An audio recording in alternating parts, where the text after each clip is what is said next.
prototipe yang kami buat yaitu untuk mengolah limbah dari minyak jelantah menjadi biodiesel. Kenapa kami mengambil minyak jelantah? Karena ya seperti yang kita tahu ya, di Gerlong atau di daerah kampus kami itu tuh banyak banget pedagang-pedagang yang menggunakan minyak sebagai salah satu bahan untuk menggoreng makanan.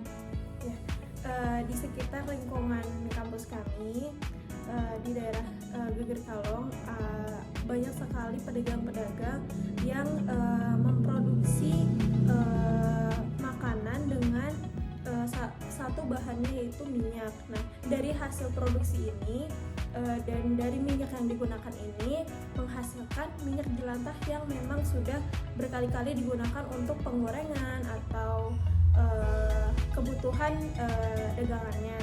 Nah, dari kami mengambil beberapa sampel yang kami wawancarai dan kami meminta sampel itu untuk ketersediaannya memberikan hasil minyak jelantahnya kepada kami untuk kami olah melalui prototipe yang sudah kami buat.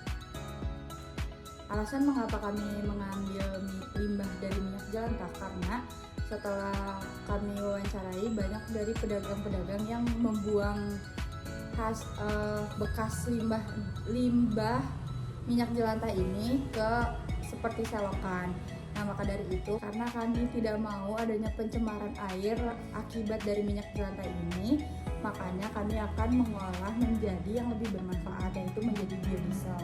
Sebelum kami melakukan eksperimen dan juga memutuskan kami mengambil limbah minyak jelantah, kami telah melakukan wawancara ke beberapa pedagang. Di antaranya yakni ada warung makan Sunda yang berada di Geger Kalong. Di restoran tersebut itu minyak jelantahnya hanya disubsidikan kepada orang yang selalu mengambil rutinan minyak jelantah. Minyak jelantah yang selalu disubsidikan itu sebanyak kurang lebih 10 liter. Nah, untuk minyak yang terkumpul itu kira-kira membutuhkan waktu sebanyak 3-4 hari.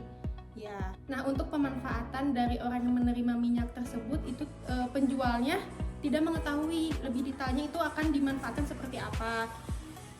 Ketika kami meminta kontak yang bisa kami hubungi juga memang tidak ada, karena itu pun orangnya itu sudah terbiasa mengambil minyak jelantah dari banyak pedagang dan itu bukan dilakukan dalam waktu yang rutin. Gitu. Jadi kami juga cukup kesusahan, masih kekurangan informasi begitu.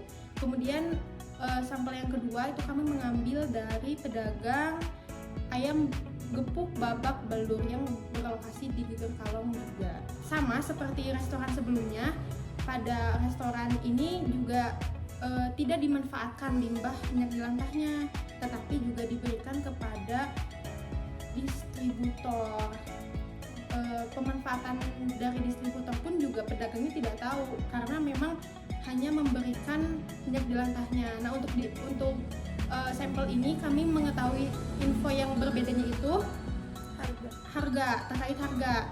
Dalam satu dirijen berisi 10 liter minyak jelantah itu diberikan harga Rp100.000. Keduanya sama, yaitu mereka tidak diolah gitu, minyak jelantah yang mereka hasilkan itu tidak diolah tetapi dilanjutkan kepada oknum yang memang mengolah minyak tersebut, seperti itu. Oke, selanjutnya kami juga mewawancarai pedagang pecel lele dan ayam serta beberapa pedagang kaki lima yang ada di Geger Kalong juga. Nah, untuk hasil wawancaranya mereka itu setelah berjualan limbah yang sudah dipakai itu langsung dibuangnya itu ada selokan-selokan yang ada di dekat gerobaknya. Nah, dibuangnya ke situ. Cukup sekian yang dapat kami sampaikan. Selanjutnya akan kami demonstrasikan proses pembuatan minyak jelantah sampai menjadi biodiesel pada alat prototipe yang sudah kami rancang. Selamat menyaksikan. Masukkan minyak ke dalam gelas ukur sebanyak 100 ml. Kemudian masukkan ke dalam botol plastik melalui saringan dan ulangi langkahnya sebanyak 100 ml minyak juga.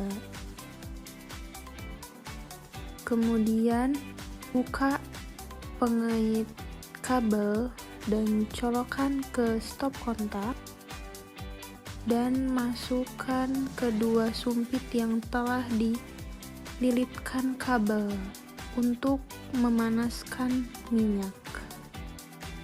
Kemudian ukur dengan termometer suhu. Tunggu sampai suhu minyak berada pada 60 derajat Celcius.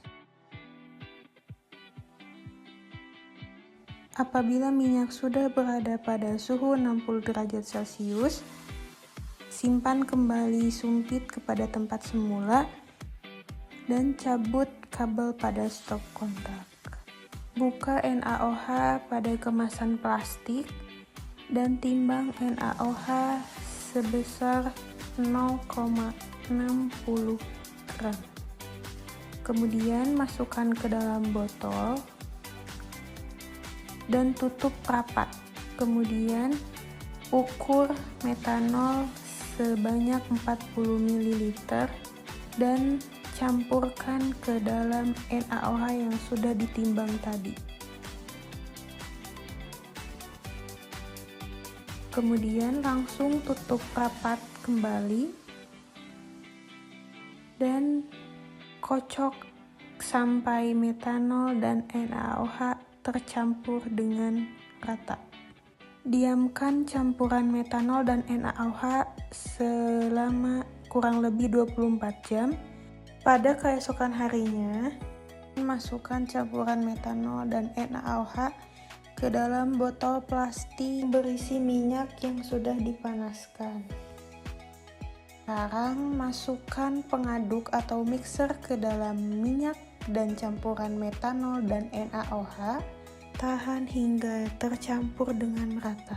Kemudian simpan campuran tadi selama 24 jam dan akan terlihat endapan seperti ini.